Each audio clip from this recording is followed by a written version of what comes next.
Le président Faure Gnassingbé a présidé ce 20 octobre 2023, le Conseil des ministres. Les travaux ont permis au Conseil d'examiner 4.04 projets de décret et écouter 1.01 communication. Les détails dans le compte-rendu ci-dessous. Compte-rendu du Conseil des ministres du 20 octobre 2023. Le Conseil des ministres s'est réuni ce vendredi 20 octobre 2023 sous la présidence de son Excellence Monsieur Faure Essosimna Gnassingbé, président de la République.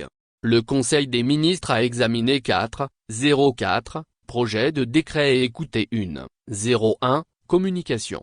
Au titre des projets de décret, le Conseil des ministres a examiné et adopté un premier décret portant réglementation de l'exploitation des véhicules à moteur de type taxi, taxi-moto et tricycle affectés au transport public.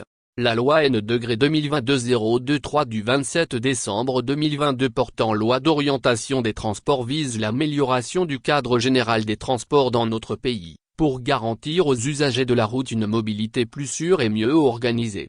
Les textes réglementaires qui en découlent ont pour objet de remédier aux questions d'insécurité routière, de pollution de l'air et de non-rentabilité de l'activité de transport public.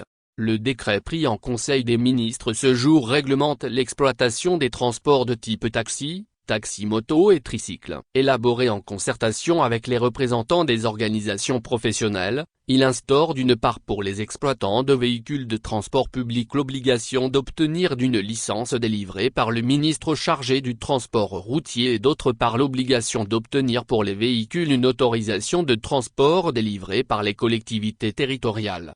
Sa mise en œuvre permettra une meilleure organisation du transport public, la professionnalisation des acteurs du secteur, une meilleure identification des taxis et de leur périmètre d'activité, de même qu'une amélioration de la sécurité routière et un meilleur confort pour les passagers.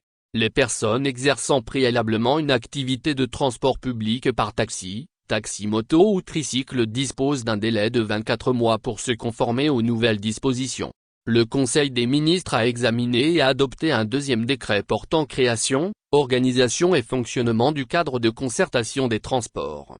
Conformément à l'ambition V de la feuille de route 2020-2025, qui vise à positionner notre pays comme un hub logistique et de services de premier plan, le gouvernement a poursuivi la modernisation des infrastructures routières, portuaires et aéroportuaires. Ceci a naturellement entraîné le développement des activités de transport et l'émergence de nouveaux métiers liés à ce secteur. Le décret crée et organise le cadre de concertation des transports pour permettre que les acteurs du domaine des transports puissent apporter leur contribution aux réflexions et actions visant la réalisation des objectifs stratégiques de développement économique de notre pays dans un cadre formel. Le cadre de concertation des transports est un organe consultatif chargé d'émettre un avis sur les questions intéressant l'organisation, le fonctionnement et la réglementation du secteur des transports terrestres de marchandises et de personnes, ainsi que des professions d'intermédiaires et d'auxiliaires de transport.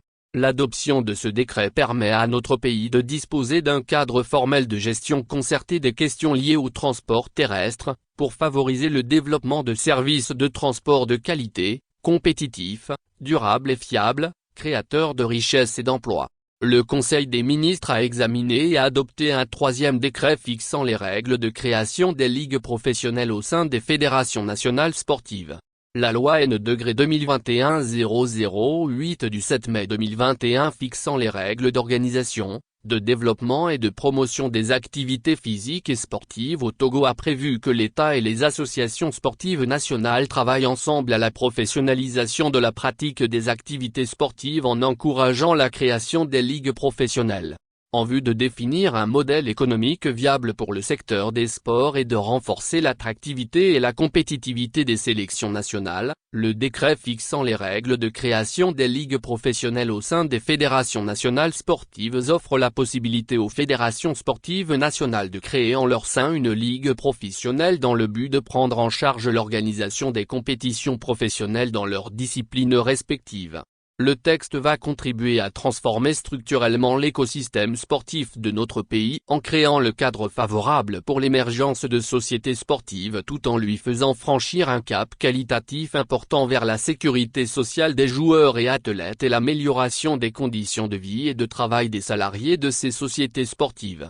La création des ligues professionnelles favorisera l'émergence d'une véritable économie du sport qui va soutenir les sociétés sportives évoluant dans la ligue professionnelle et apporter une part significative à l'économie nationale.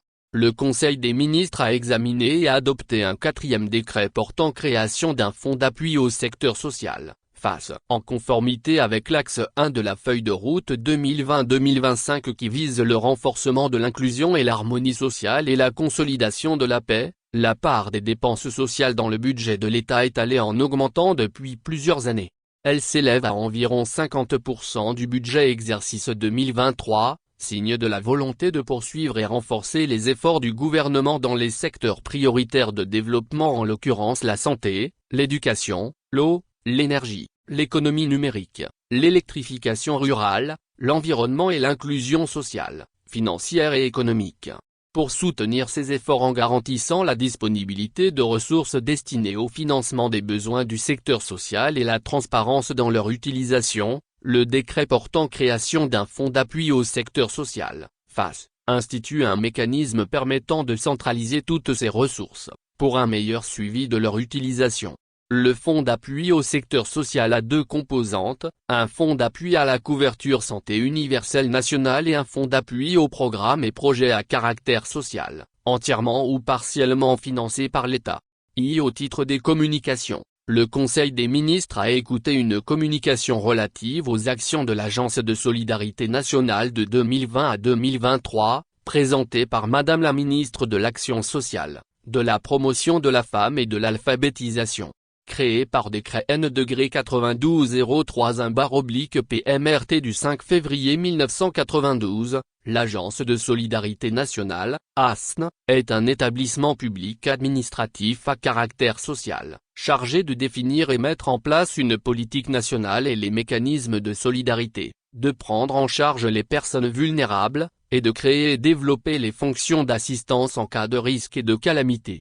Après plus de 30 années d'existence, l'Agence de solidarité nationale demeure pertinente pour contribuer à la gestion des différentes situations d'indigence et de vulnérabilité. Elle connaît toutefois des contraintes d'ordre opérationnel et des défis liés à son efficacité et à sa gestion. Le chef de l'État a instruit l'ensemble des départements concernés de mener des réflexions visant à proposer un plan de réformes institutionnelles et organisationnelles de l'agence au regard de l'écosystème administratif et des défis actuels de l'indigence et des vulnérabilités. Au titre des divers, le ministre du Commerce, de l'Artisanat et de la Consommation locale a rendu compte au Conseil des ministres des préparatifs du marché international de l'artisanat du Togo, MIATO, dont le lancement officiel est prévu le 27 octobre 2023. Pour cette édition, le Mali est le pays invité d'honneur. Le ministre a également rendu compte au Conseil des ministres du lancement de la campagne nationale de commercialisation du soja qui a eu lieu le 18 octobre 2023. Les acteurs du secteur ont convenu de travailler à satisfaire les besoins de transformation locale tout en poursuivant l'exportation de la graine brute, conformément aux standards internationaux de qualité par lesquels notre pays a déjà acquis une notoriété.